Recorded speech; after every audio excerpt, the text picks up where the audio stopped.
Hello everyone. Today in this particular video, we will be going to discuss about the activation functions and their types. So basically activation function is a building blocks for neural network which is used for filtering relevant information from the incoming information.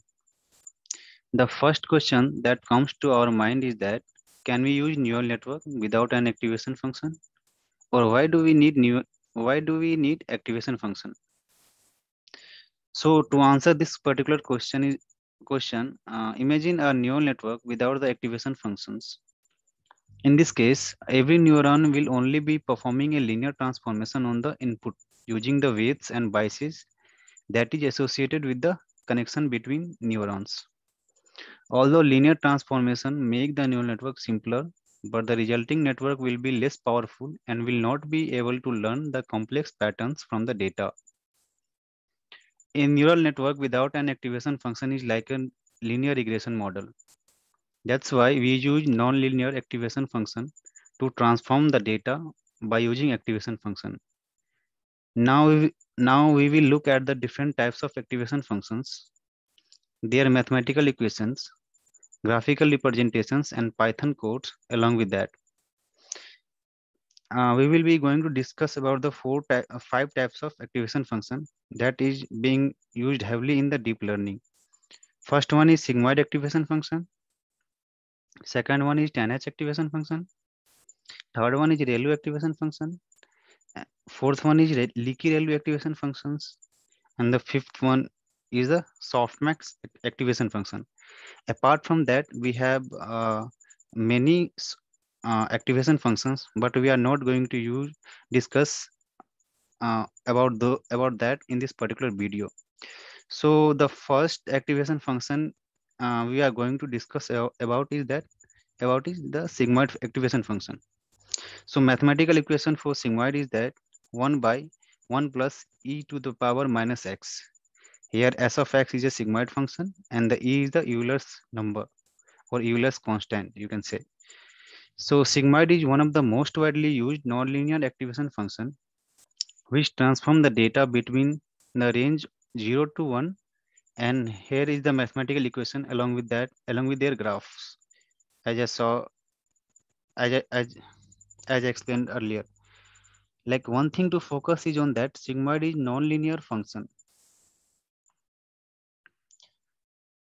Now we can see the Python code for the sigmoid function.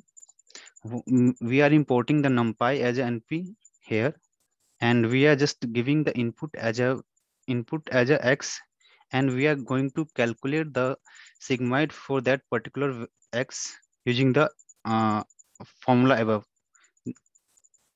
and we are returning it directly. So we can see at the for the value 3 we have got the sigmoid value as 0.95, and for the value minus 7 I have got the value for the sigmoid is 0.0009, roughly around 0. So you can see from the graph uh, around minus 7 we are getting the value close to 0, and at the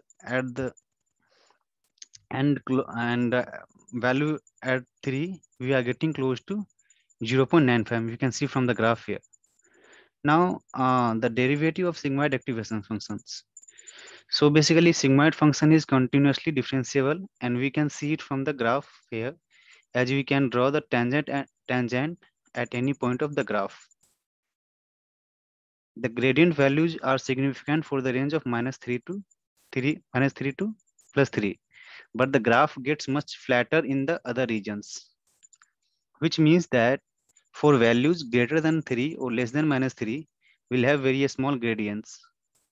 As the gradient value approaches 0, the network is not really learning, and that's why we avoid using sigmoid function in the deep neural network due to vanishing gradient problem. Now the second activation function is tanh activation function. So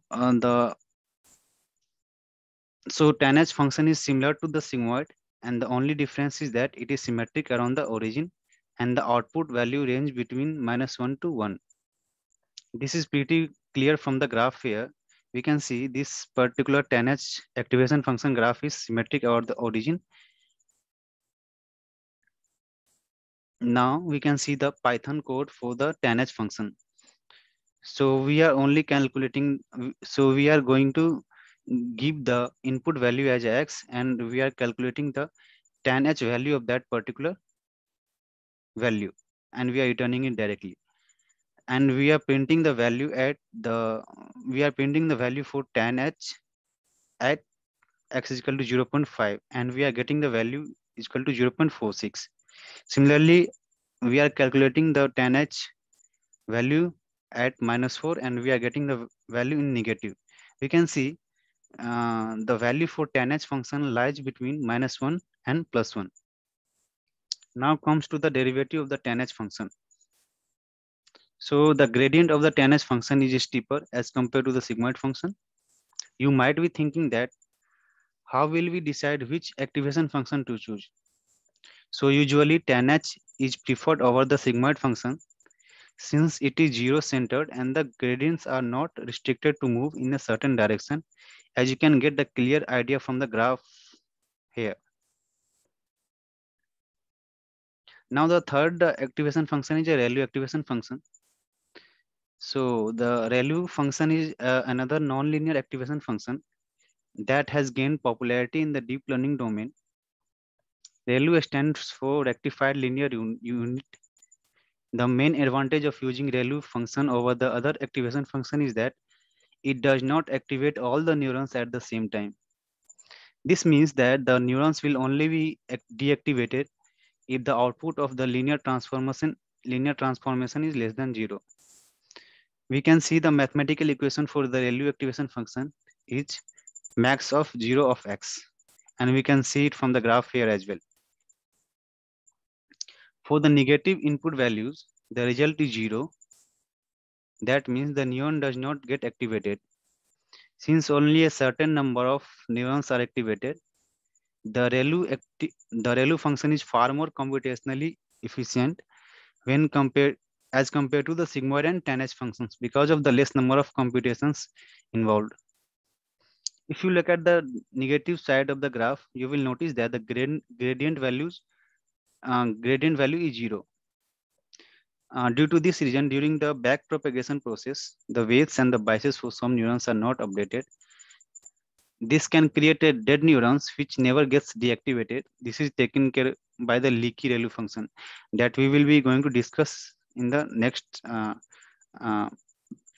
section. Now let's say the Python implementation of the 10H ReLU function. So so for any particular value of x, if the value of that particular value is less than 0, then we are going to return the 0, else we are returning the x directly. So you can see at the negative value -2, it is returning the value 0, and at the positive value 3, it is going to return the value direct as it is. Now the leaky ReLU activation function. So basically leaky ReLU function is nothing but an improved version of the ReLU function. As we saw that for the ReLU function, the gradient is 0 for x less than 0, which deactivates the neuron in that particular region. Now leaky ReLU is defined to address this problem. Instead of defining the ReLU function is as 0 for the negative values of x, we define it as an extremely small linear component of x, like 0.1 into x. By making this small modification, the gradient of the left side of the graph comes out to be a non-zero value. That's why we don't encounter dead neurons in that particular regions. Let's say the Python implementation of the leaky ReLU activation function. So we are just going to give the value at which we want to find the value of leaky ReLU. So it is going to return the value as 0.01 into x if we'll give this negative value, and if I'll give the positive value, then it will going to return the same value as it is. in this particular example, you can see I have given the value -2 and it is returning -0.02. So basically 0.01 into -2 is equal to -0.02, and it is returning the 3 as it is because it is positive value. Now we can see the derivative of the leaky ReLU functions. It is pretty clear from the graph. The value is the derivative is equal to 1 if we are giving the positive, if the value is positive, and if the value is negative, then we can see the derivative is equal to 0.01, which is close to 0. Now the final activation function is the softmax function, and the mathematical equation for that particular softmax activation function is written here. And the softmax function is often described as the combination of multiple sigmoids. We know that sigmoid returns values between 0 and 1, which can be treated as probability of data points belonging to a particular class. That's why sigmoid is widely used binary classification problems. The softmax function can be used for multi-class classification problem. This function returns the probability for a data points belonging to each individual class. Here is the mathematical expression of the softmax function, you can see. And this is the Python implementation of the softmax function. And for instance, if you have the 4 classes, there would be 4 neurons in the output layer. Suppose you got the output from the neurons as 0.6, 1.6, 4.2, and 0.4.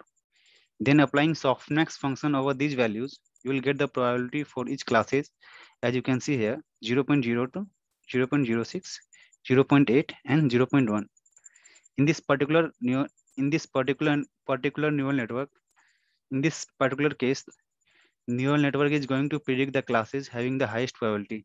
So in this case, the neural network is going to predict the class 3 if I'll consider it as a class 2. If I'll consider it as a 0, 1, 2, 3, then it will be going to predict the probability of third class.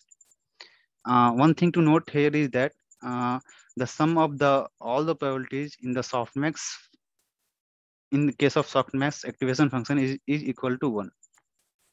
So that's all for today. Thanks for watching.